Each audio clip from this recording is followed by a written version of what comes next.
Right, guys.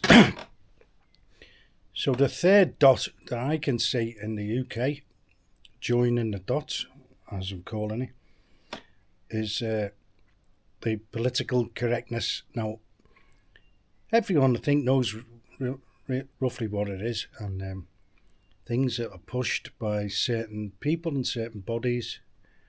I think actually the real eye opener is how deep the police are entwined into the political correctness now. They seem to be the foot soldiers for the people that want it to be. Now,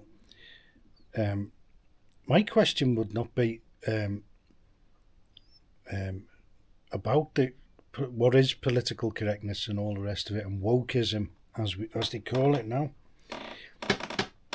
My question would be why it exists and why it's pushed, and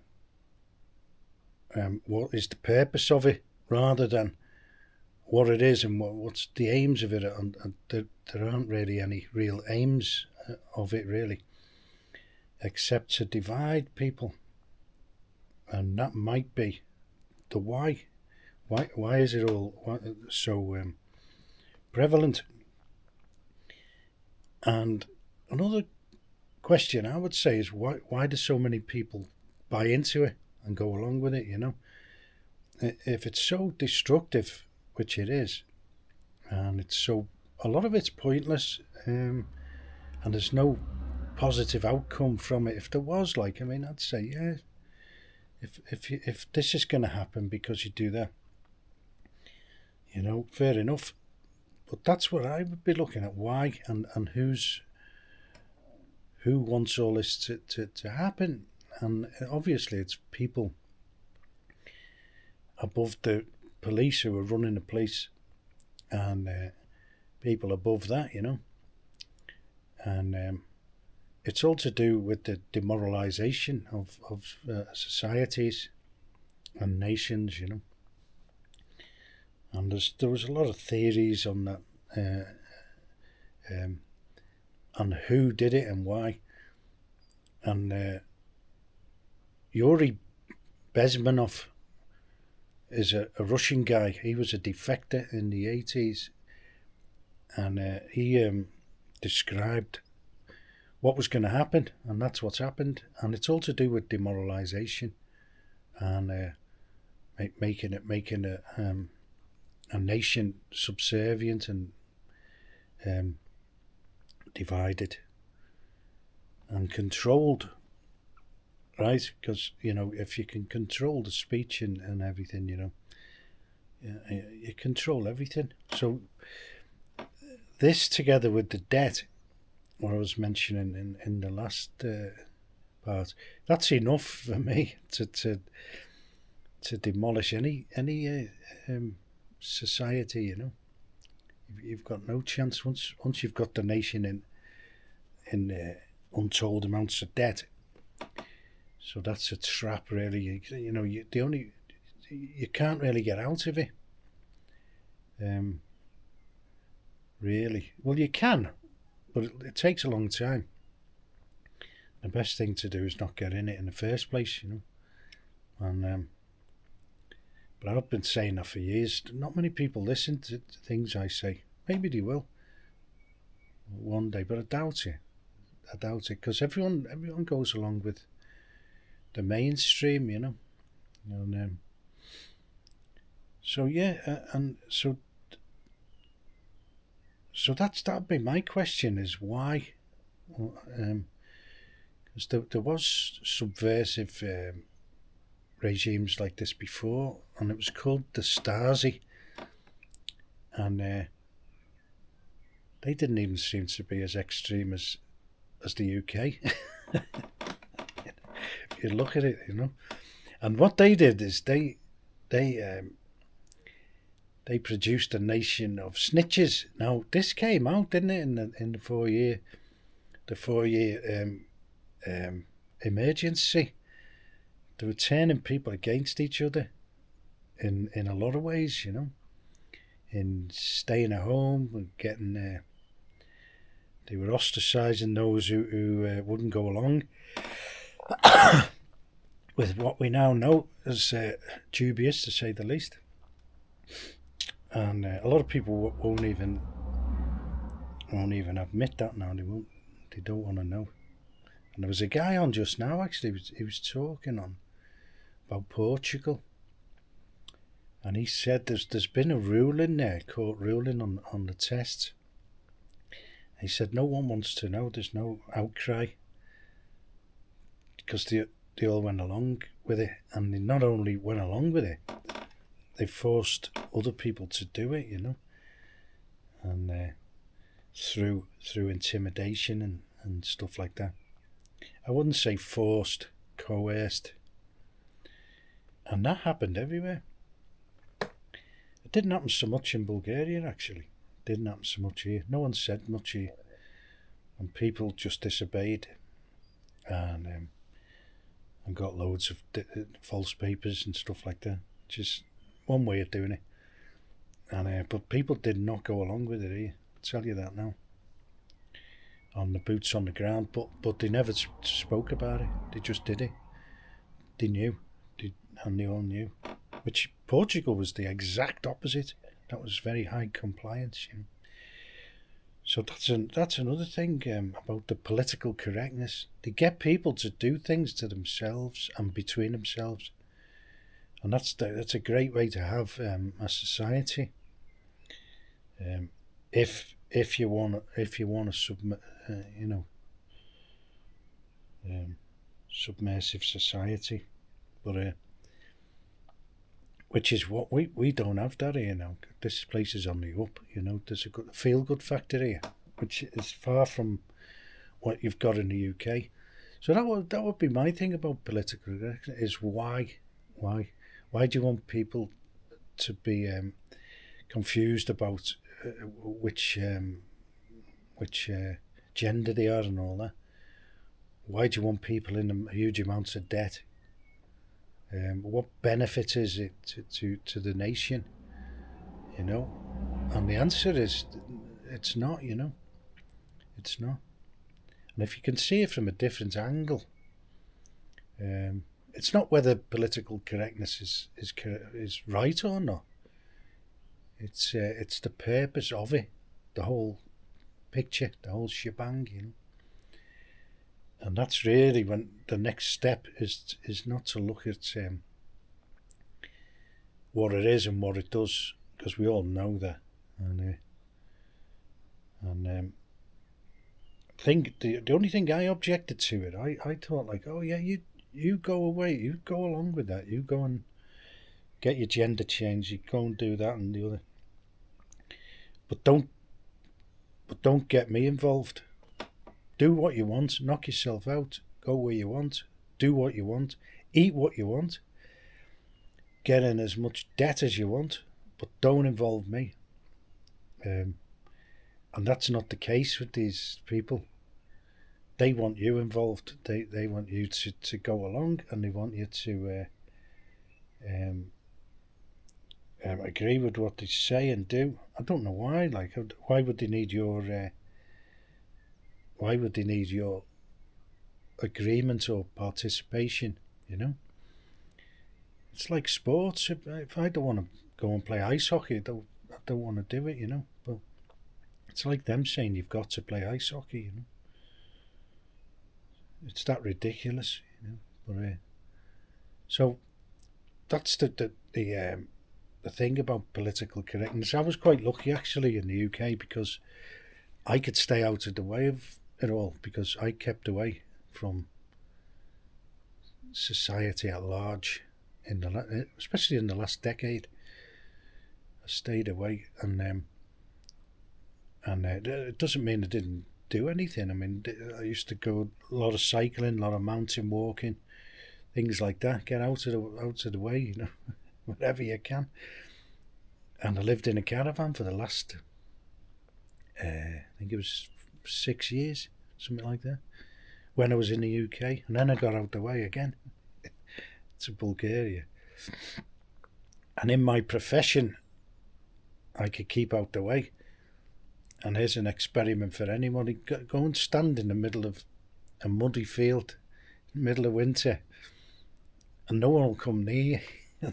And that's what a lot of my job entailed, being out in the weather, in the bad weather, and or in the middle of a building site with all the noise and the dust, and people tend not to bother you there. Plus, you're working with mostly people who are not English, we were working with a lot of Eastern Europeans and a lot of Indians, Sikhs mainly, but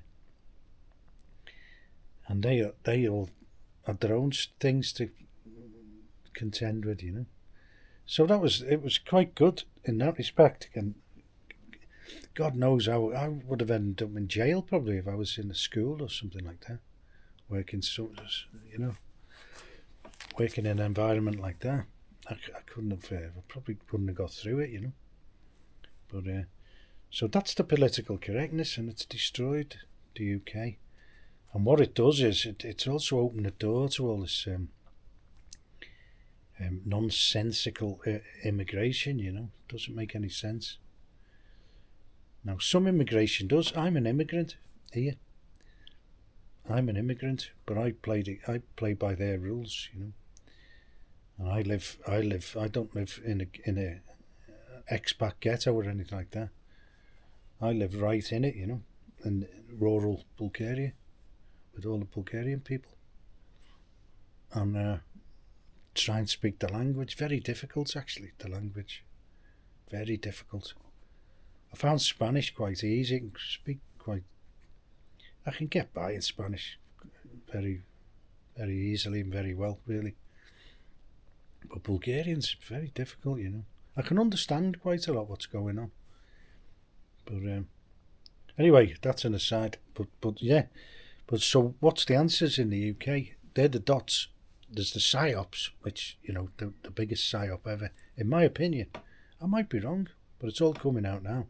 And the one thing I always thought about, like the last couple of years anyway, was why don't they ever talk about the tests? And this latest ruling now in Portugal, that's what it's about, the tests. And they've kind of said they were not fit for purpose. And if you ever listen to Kerry Mullis, who invented them, who mysteriously died in like quite a healthy state, and by the look of it, he looked quite healthy, Kerry Mullis, and he disappeared. He died all of a sudden in 2019 after making a couple of speeches about the tests. So that was one thing I've always wondered about. I never had a test, not one, ever. To me, this was the psyop, the biggest psyop ever. Once you kind of started seeing the footage that they were coming out with the media, which was classic psyop stuff, Anyway, the political correctness is to demoralise society, and it has worked in the UK, and it's actually slightly different in the US. It's kind of causing more chaos there than demoralisation, because they've all got guns, both sides, and so I think it's causing more chaos there, and I think the debt is kind of more accentuated in the US. I mean, a lot of people have just dropped through the net there. I know there's a lot of homeless in the UK now. I don't know how bad it is now because I haven't been there. I didn't go back throughout the whole of the PSYOP, and I don't think I ever will because of the way they conducted themselves, including the population who largely went along with it, and now they won't won't admit it, any of it. A lot of people. Some do. I kind of like the point of view of some people like Katie Hopkins, although she's very controversial. Batshit bonkers Britain, and that's what it is. Batshit bonkers Britain. But, so what's the answers then? Now I've been watching a couple of videos, or many videos, on people who know there's something wrong, and they want to get out of it, and they've got into the psyops and all that. Now they know what they are, and they kind of realise that there's something really radically wrong in the UK, or many things that are radically wrong, all rooted from this political correctness. That all come from these roots and the psyops to make people fearful and obedient and whatever else. A lot of it's to mock the people, they reckon, from these higher ups. They like mocking the populations, and that was mockery. The way they were saying, "Oh look, I'm getting this thing done now," and you're thinking, "No, you're not. Don't be ridiculous, Justin. You've never had any intervention. You wouldn't pull the wool over my eyes. You might pull the wool over many people's, but not mine." And so, that kind of thing, mocking people, and that's what they were doing. And when they can, that's what they'll do. They'll get away with it. And so what's the answer? So these people, the videos have been commenting on, they know they're in something, but they don't know how to get out of it. And they think they're going to get out of it within the UK constraints as they are now. And they think they're going to change it. And a lot of them aren't young, You're not going to change things from when you're 60 plus, I wouldn't have thought.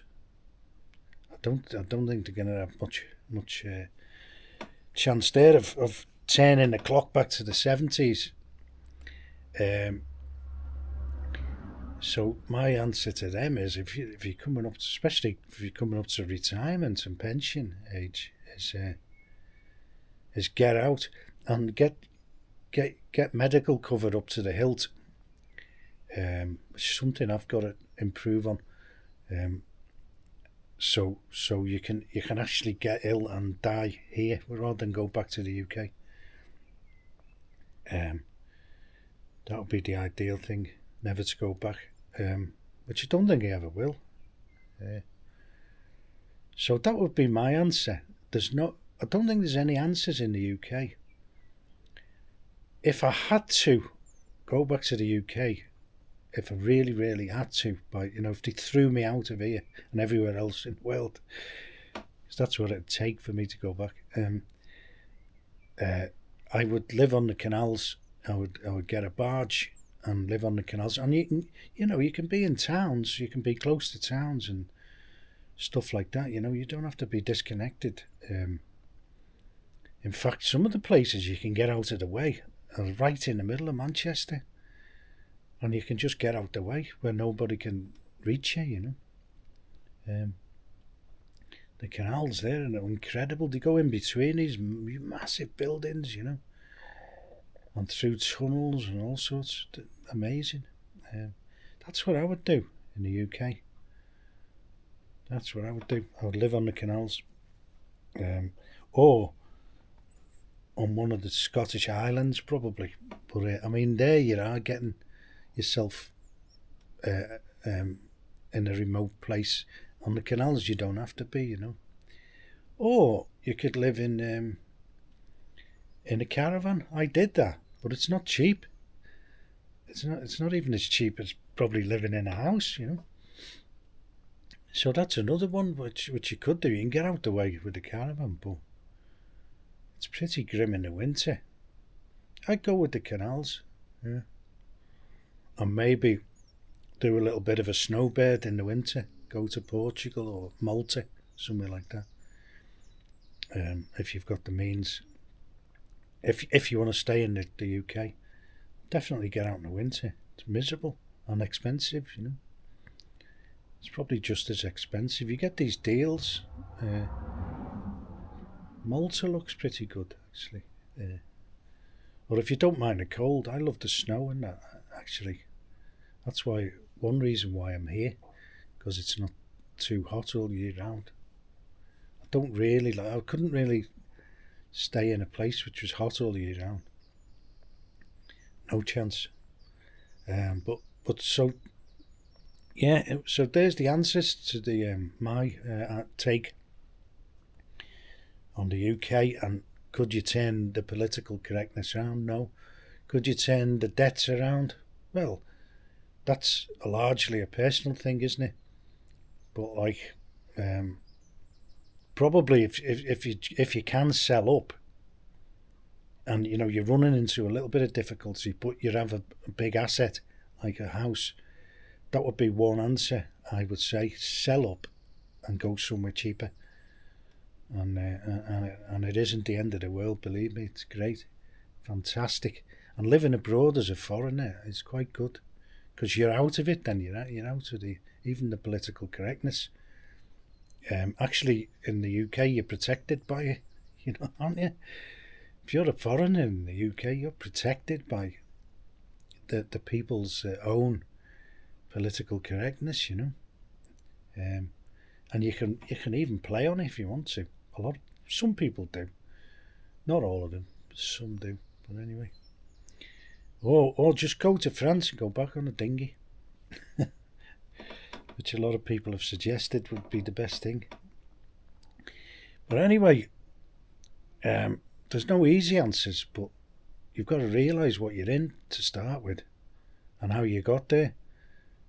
And I would say the population largely got themselves into it all, largely. And I would say 75% of the population have been complicit in all of it. There's only 25%, and they're all the same people who are debt-free, who know all the psyops, who know all the conspiracies, who are dubbed far right. They're all the people who have kept out of it, and now they're demonized, which is what I was one of those people, but I just kept out the way, always. I never got involved, so I was quite lucky. In my career, I could do that, so I was lucky in that respect. Not lucky, I did it on purpose. Everything I do on purpose, most of the time. Okay, hope that helps. Hope that helps some people. Just like have a think about why you're in the position you are, and why the UK is in the position it's in, and most of it's done by its own population. Cheers.